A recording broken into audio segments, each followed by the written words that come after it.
Hello and welcome to Super Mario Words, where we talk about random Mario things and rank them. I'm Sen. And I'm Drew.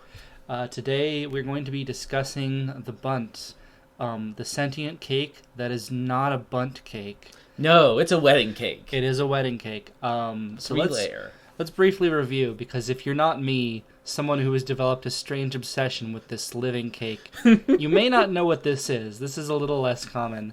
So this is an enemy from Super Mario RPG. Which was co-developed by Square. It was, and they'd never made a sequel, but there are some good Mario RPGs out there. Yes, but we're not talking about those today. Nope.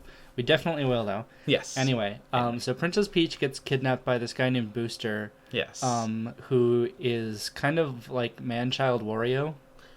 Wow, that's a terrible thing to say about anyone. It is. He looks weirdly like Wario. I mean, I'm not saying it's inaccurate even.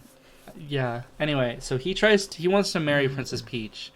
And so he has these two Koopa chefs make a giant cake. Yes. And you fight the chefs. I think the chefs try to stop you from crashing the wedding. I don't know why they do that. I mean, they're presumably on Booster's side, maybe part of his army? I guess. Anyway, during the fight, the cake comes to life and starts to fight you. The chefs are just like scared shitless when this cake comes to life, which I guess is understandable. It's like 8 feet tall. Yeah. No explanation is ever given for why this happens. It just happens. When you destroy the top layer of the cake, Booster jumps on the bottom layer and eats it whole. I swear to Christ, every single thing I just said is true. It's all canon. I could just put this on the number one ranking, stop the podcast now, and call it a day if I wanted. But we're only 2 minutes in, so we should probably actually talk about it. I just love this thing so goddamn much because it's so dumb. It's so random. All right. So we have one very extremely pressing discussion question right at the top of the list. Yes. Which is how did it come to life? How in God's name is this thing living? I don't think God had anything to do with it. Probably not. Yeah. So I guess one theory is that some villain in the game stood to benefit from bringing this cake to life. Well, okay. So first of all, the obvious one would be Booster, right? Because Mario's crashing his wedding. He's got somebody to fight Mario. You know. Yeah, I guess. But his chefs had no idea what was going on. Yeah. Everyone at the wedding seemed completely dumbstruck that this cake has come to life. Yeah. And starts, like, shooting ice at you. I think... Or icing? It has a spell called Diamond Saw. What the hell? So that's I don't... Its spells are Diamond Saw and Blizzard. It also has Lullaby and Glowing Shot, which I think is like it's shooting fire from the candles at you. Well, that at least makes sense. Do wedding cakes usually have candles? Okay, maybe not. So, yeah, this cake was clearly not meant to be alive. The chefs didn't bring it to life. Booster just eats it, so he probably didn't. Yeah. There are some horrifying implications to that as well. Well, there are, but... So, I guess so there are multiple villains who play a role in Super Mario RPG. Right. We have Booster. Yeah. You have Bowser. We have Bowser. Bowser shows up at the wedding also. Depending on how the minigame goes, where you try to find all of Princess Peach's stuff, Bowser and Mario can end up accidentally kissing. So that's delightful. Remember, everybody, this is Super Mario RPG. Yeah. If you want to see that. So that happens. I can't remember. I think Bowser has joined your side by then, so he actually helps you fight the cake. That so is he amazing. didn't do it. The main villain of Super Mario RPG is Smithy. Yes. He is an extra-dimensional warmonger who makes weapons, sentient weapons. He's extra-dimensional, and he makes sentient weapons. Yeah. I'll wait until we actually address him directly, but I really want to see the connection to the Shy Guys there. That's a good point. I will say bringing cakes to life is A, not really his style, and B, there's not any clear mechanism by which he could have done that. That is fair. All of his sentient weapons come from his factory, in which case it makes sense why they're alive and serve him. Yeah. My personal theory about what happened here. Yes. I believe you're probably familiar with the Pygmalion myth. Oh, that is the one where he makes a statue named Galatea, and it's so beautiful they falls in love with it and begs the gods to bring it to life, and they do. Yeah, so what I'm saying is that it's a cake so perfect it comes to life. It's a cake so these chefs made the perfect cake, and it was so good that the gods, or perhaps the nature of the Mario universe itself, brought the cake to life. Yeah. So and then it attacks you. Yeah. What do you think about that? Do you think that is maybe the most likely theory? It's certainly a theory. Do you have any counter theories on? Okay, well, that is definitely. They could have just put some accidentally spilled a jar of bring to life powder into the cake mix. Oh, I see. They dropped some chemical X. Yes. Into the cake mix. That's a possibility. Another one. Again, going back to the Shy Guy episode, is that some extra dimensional being came and possessed the cake. I see. That's also quite plausible. So we're talking about an outsider. Yes. Who, instead of giving life to a enrobed masked figure, yes, just kind of went in a cake. In a cake, yes. I think it was a mistake to give the cake a face in the first place. I feel like you're just tempting fate. That is true. Oh God. Yeah. So okay. So let me briefly, for our listeners, describe this cake for you. Yes. So it's a 3-layer cake. Yes. It's got kind of a reddish brown texture. Color. Yes. Yeah. Texture is not the thing you see with your eyeballs, I think. And it's covered in white frosting with strawberries on it. Well, it does look delicious. It does. And it's stacked on top of that is a second layer, which is similar. It looks like it's got little like rings on the sides. It has what looks like some kind of like candy cane sticking out of it. Like if you imagine like someone had kind of like crooked their arm in like a jaunty little pose against their hip. Oh God, yeah. God. That's kind of what it's doing. I believe it does move its jaunty little arm as it... What are you looking at? Oh, that's just the page for it. Yeah, okay. So zooming in on the image here. So it's got this little arm that's kind of just kind of... it's kind of sassy, its arm. So that's the second layer. Sassy Bundt. So the top layer has its face. Yeah. It has this kind of disturbingly vacant little ring face. Yeah. Where it's got like kind of just staring into space. Ring eyeballs or ring eyes with just kind of an oval mouth, kind of a children's drawing of like a face, kind of with like a sort of a triangular red nose. I don't know what ingredient that is. Is that a fruit of some kind? I don't know if it's a fruit or if it's just a piece of like pastry or whatever dyed red. I mean, you've got the big zoom on it, right? Yeah, and so let's see. And on top of it, it has 5 candles put on it. During the fight, you actually have to attack it and like put out the candles one at a time. Yeah, and that's how you defeat this form and then just leave the bottom layer. Yes. Is the candles its source of life? Oh. Well, the thing is, okay. Yes.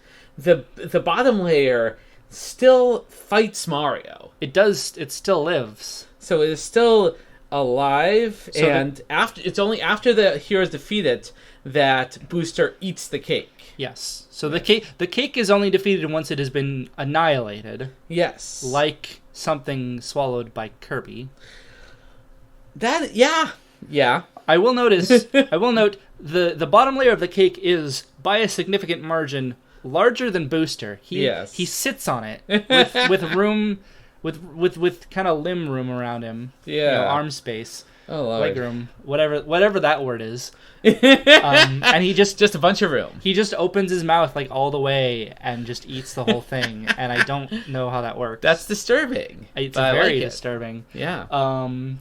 So the candles are not a source of life, but it seems to function as a sort of armor. Yes. Also, I note that while you're fighting the chefs, you can't hit the chefs. You can only damage Bundt. Yeah. And damaging Bundt is what brings it to life. So do you think the animus of being struck... Possibly, like, it came to life because of this battle. Possibly, like, the fighting spirit of the chefs went into the cake. It's draining their life force. Yes, possibly. Okay. Because the cake was created for a purpose... And I think that it resists its purpose not being fulfilled by being destroyed. Presumably, if you attacked any wedding cake, it would do exactly. Wedding cakes are known to engage in self-defense when necessary. Is that true? No. No, of course. What? No, of course not. What are you talking about? No, that's just stupid shit that fell out of my mouth hole. Let's continue.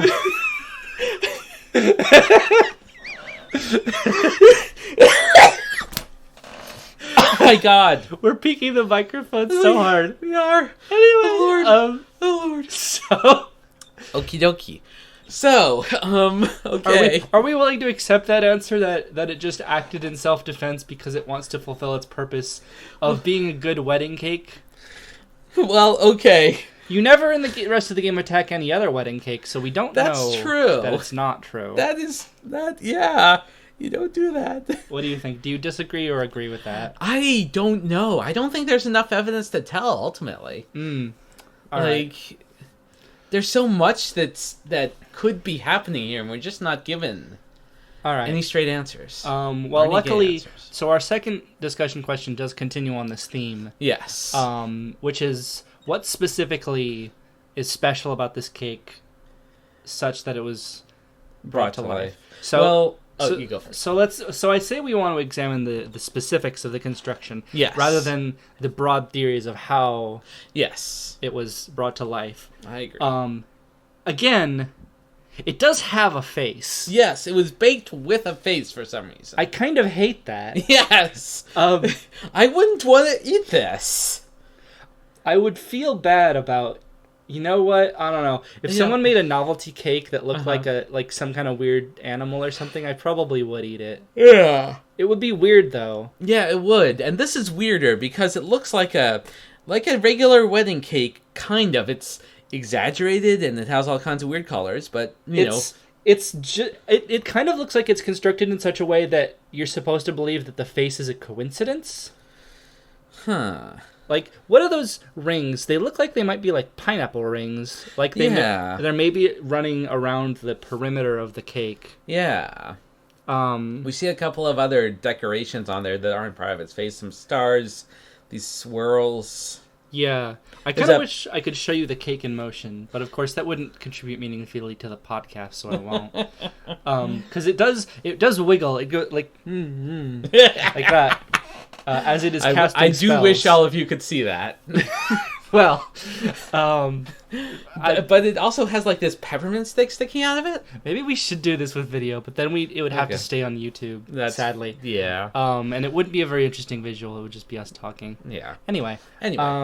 So I do think, I feel like the sheer dedication to this cake. Like I feel like the chefs themselves must this is their masterpiece. Yeah. They are very very defensive of the cake because you can see it before this horrific disaster occurs. You can go down to the kitchen and see them baking the cake, and they kind of chase you off. They're like, "Don't mess with the cake.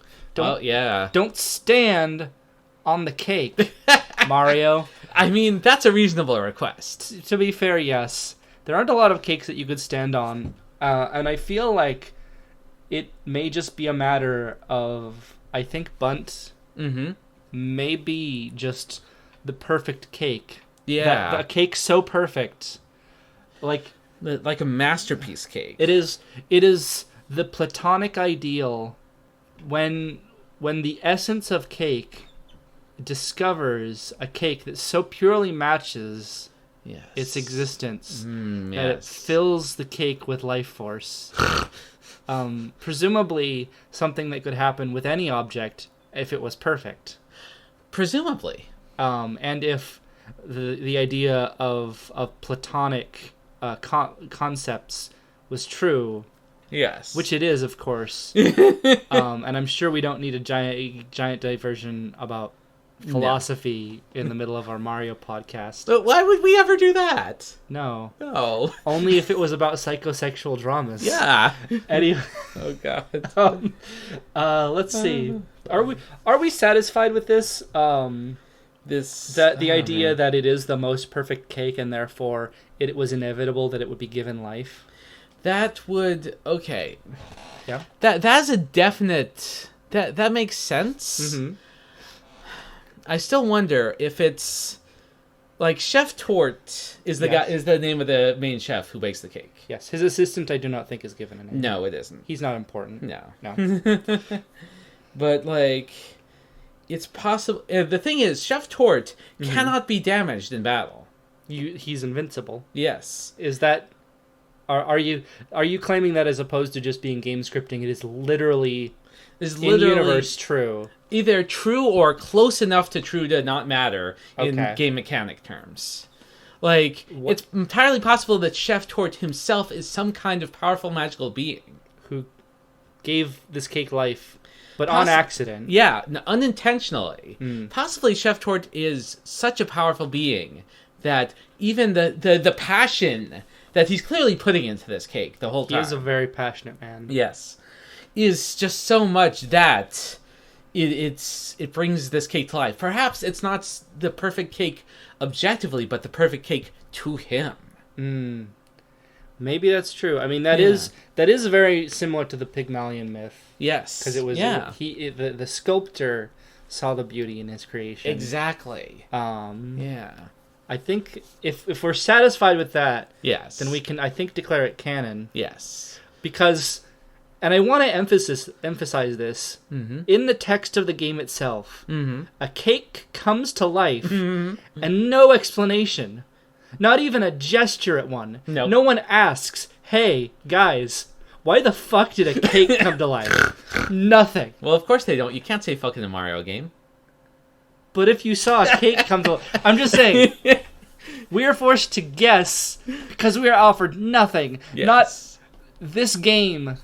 challenges our assumptions that boss fights need to make even the smallest amount of sense. So I think we're going to have to be satisfied with that explanation. I think we are. Let's move on to our next discussion question. Let's. So there's a spell in Mario RPG called Psychopath. Yes. I don't know why it's called that. Yes. It allows you to scan an enemy and view its stats so you can see its hit points and stuff.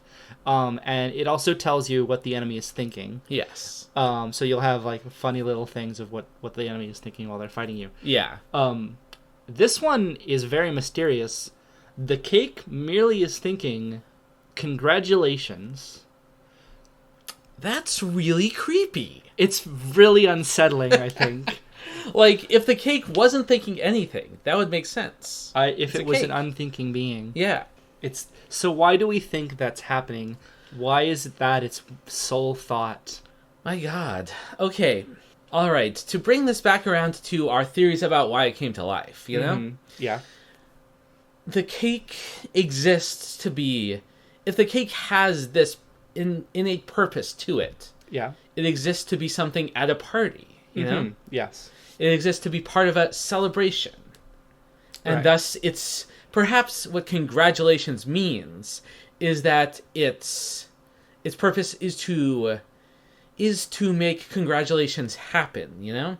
To complete the party. Yeah. See, there's an interesting question raised here, which is maybe the cake isn't genuinely hostile. Oh.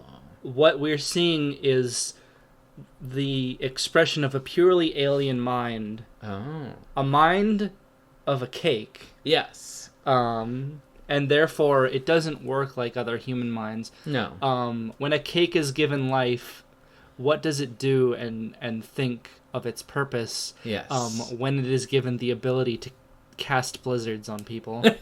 Yes. And we note, we gotta note that this cake, it was, when it comes to life, it can use only, like, well, not only hostile magical spells, because it also has the lullaby ability, right? I think that puts people to sleep. Exactly. So it's not something that's innately damaging. Yeah, I'm gonna click real quick. I want to see what these actually do. So Diamond Saw creates a blizzard and summons 2 razor-edged snowflakes to fly at the character. That's disturbing in and of itself. And Lullaby silences people. Oh, okay. And then I think Blizzard is just another damaging move. Yeah, and Glowing Shot just shoots flames from the candles. Yeah. So here's the idea, I think. Yes. When we actually look at its attacks, yes, and try and think of them from the perspective of a cake and a party, yes, what we're seeing is music, yes, candles, yes, and confetti. Ah. Razor confetti. I will grant you. Razor snowflake confetti. So maybe the cake, when it is given life, all it is able to express is celebration, but it has been given this dark power. Yes. Perhaps because it was brought to life by being attacked, by being part of an RPG battle. Yes. Being in an RPG battle tends to bring out the worst in people. It sure does. And cakes. And cakes. So I think that we have to understand that in the end, the cake that being eaten ultimately is the desired end result. It is still, in form and function, a cake. Yes. Why do we keep coming back to people being eaten? It's a recurring theme in the Mario games. Once we get to Yoshi, I don't know what we're gonna do. This isn't even on purpose. We're avoiding the joke as hard as we can. Yes. We're not getting Griffin McElroy on this podcast. No. Wait. No. I mean, if he asks, you know? Yeah. Griffin McElroy, if you want to appear on our podcast, but look, we're going to end up having to explain some terminology to my mom who listens to it. Oh, God. Anyway. Are we satisfied with that explanation? I think that's a good congratulations. explanation. All right. Then I think that's the least disturbing possible explanation. Wait, hold on. Oh, God. You're saying the explanation wasn't disturbing enough. Oh, that was not what I said. Well, oh, God. I don't actually have any ideas, but I'm disappointed that we have settled on the least disturbing explanation. We'll have to do better next time, I guess. If I get any inspiration, I will drag us right back to this. Sounds good. But for now, let's move on to question 4. Okay. How can we make this cake at home? Well, I mean, that's a challenging question, right? It sure is. Okay. So, looking at the cake, right? Yeah. It seems to be... I'm going to get a big picture on my screen also. Now, I note... Something important is that the bottom layer of the cake, once it is alone and is not, the top layer is gone, has a different name. Yes, strawberry, right? No, raspberry. Raspberry. No, strawberry was the Japanese name of the top layer, which was changed to Bundt for some reason. I don't know. Translation in the 90s was really weird. Yeah. And the thing is, the bottom layer was raspberry in Japanese, too. Yes. So it was... The names made sense together, and now they don't. Yeah. But and again, it's not a Bundt cake. No. What's up with that? That's very strange. Okay. Oh God. No, but, not getting into that. But okay. But the Okay, so this cake. Yes. To make this cake, you clearly need some fruit. You do need fruit. Yeah. It's implied then that these top 2 layers are strawberry and the bottom layer is raspberry. Like made of? or flavored. Flavored, made of, probably made with, the top and middle layer come in as a unit. They are the Bundt or strawberry enemy. Yes. So they probably, the thing is, Chef Tort, being so passionate, probably used all natural ingredients for this cake. Yes. So probably, took some strawberries and crushed them into a jam and add that to the dough. Yeah. And did the same for raspberries. Is that how you make flavored dough? Yes. You don't actually know, do you? No. I've made cakes before, but not fruit cakes. Right. I mean... Oh, God, is Bundt a fruit cake? No, a fruit cake is not a fruit-flavored cake. Okay. It's a cake with fruit kind of disturbingly suspended in it, I believe. Yes. But no. It is quite a large cake. I think it is. Is that bake? You'd have to bake that like all in one. Well, no, you could bake each layer separately. You'd have to bake each layer all in one. Is what I'm saying. It's very big. Yes. A normal oven would not. No. To make this cake, you need a huge oven. Yes. Well, let's take a step back for a second because I think that our interest in making the cake is not about how big it is. No. It's about whether we can create a horrific mockery of life. Yes. Out of cake. In our own homes. Yes. So we've come to the conclusion that it's about Chef Tort's passion. Yes. And I would think it's fair to say his skill as a baker. And his undefined magical power? Yes, probably. Yes. So I think that you would have to become quite dedicated to baking cakes. Yes. So I think that you would, if you want to make the Bundt, if you want to bring the cake to life, you should start now. Yes. You should bake cakes every day. Yes. And you should be fully willing, to put faces on them, just in case. Just in case. Just in case one comes to life. We don't have any prescribed apparent rules on what kind of face it is. Yeah, this one's made out of, we're not 100% sure what it's made out of. Yeah. My theory is that the eyes, they don't really look like pineapple rings. No, they're white. And they're kind of squishy looking. They might be pastry or icing. It's probably just icing. Yeah. But you could probably make a face out of candy or fruit. Yeah. Whatever you want, really. I don't know. Whatever turns you on. It's hard. Don't phrase it like that. So it might need a sassy arm. Oh yeah, definitely. It's not 100% if these features are required, but I'm sure it couldn't hurt. Yeah, and also Bundt has just a ton of icing. It's a very busy design. It is. I feel like to make something like this, you need to be willing to be over the top, absolutely. Do not be elegant with your cake design.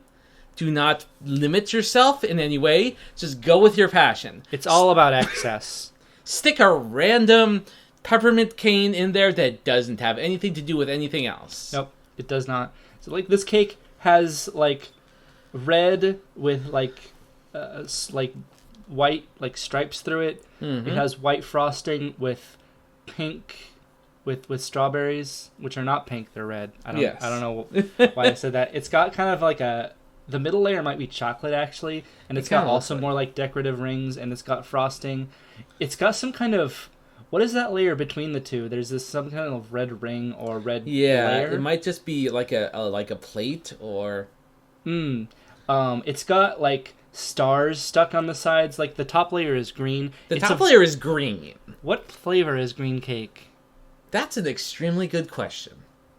Strawberry, I guess. I guess. What we're saying is that you have to put every single thing you have. You gotta go nuts. You maybe put nuts in it. Could Cake Boss help us bring a cake to life?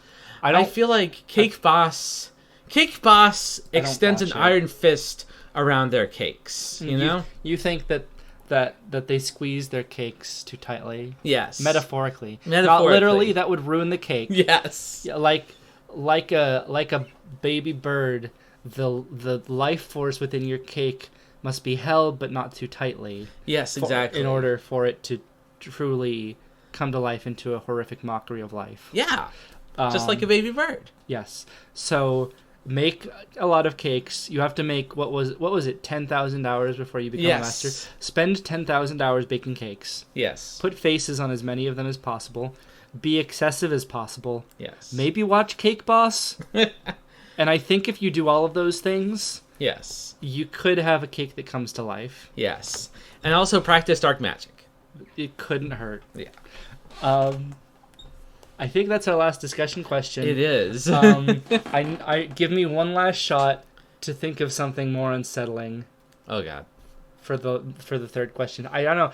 It's a pretty good explanation, though. Is the thing. Yep.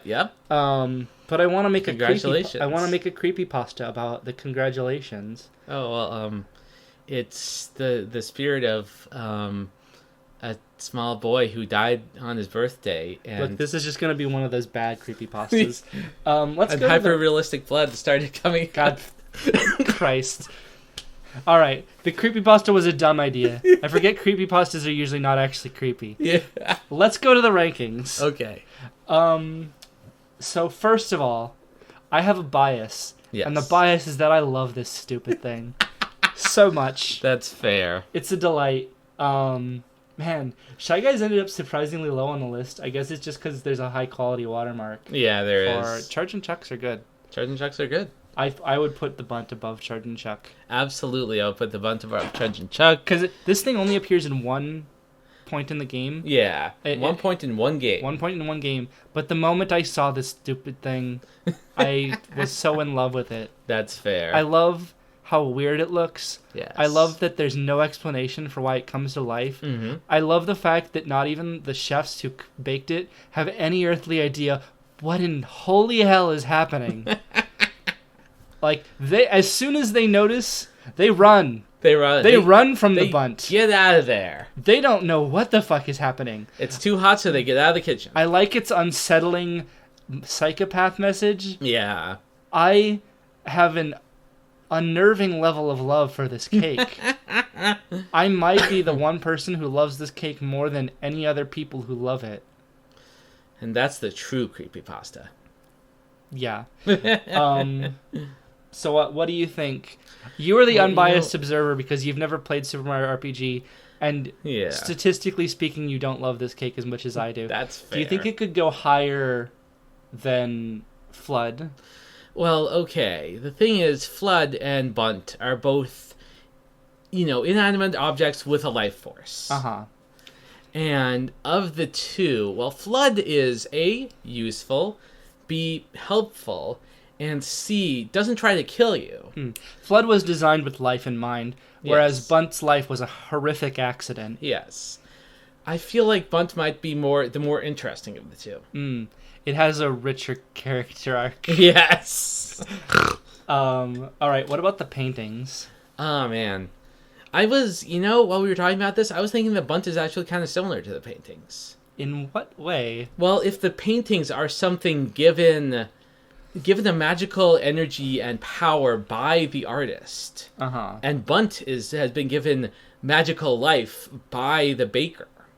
So you're saying that maybe there's a connection between these two magics. Yeah. Maybe the magic of painting is not that different from the magic of baking. We are doing some real serious world building here. We really are. I mean, look, Shigeru Miyamoto fucking asleep at the Switch. We got to do this lore for him. All right. Literally the Switch. What? Literally the Switch. Yeah. Yeah, I guess. Sorry. Christ. So I feel like the paintings are still like there's such a significant tonal and atmospheric element. Yeah. I don't know if the Bundt was like somehow infused the whole Super Mario RPG. First of all, that would be horrific in the best way. And second of all, you could maybe justify saying that it deserves a higher ranking. Yeah. But as it is just one deeply baffling moment in a very strange game that I love dearly. And I think that we could put it between Painting and Flood. That sounds good to me. So that gives us rankings. We gotta make like a Google Doc that we can link in the YouTube. But our current rankings are Painting, Bundt, Flood, Charge and Chuck, Shy Guy, and Mask Gate. Yeah. And I think that that will do it for us in this That'll episode. do it for us. All right. We will see you all next time, where I think we are doing the stews. Yes. From Super Mario Sunshine. So yes. I hope you're looking forward to that.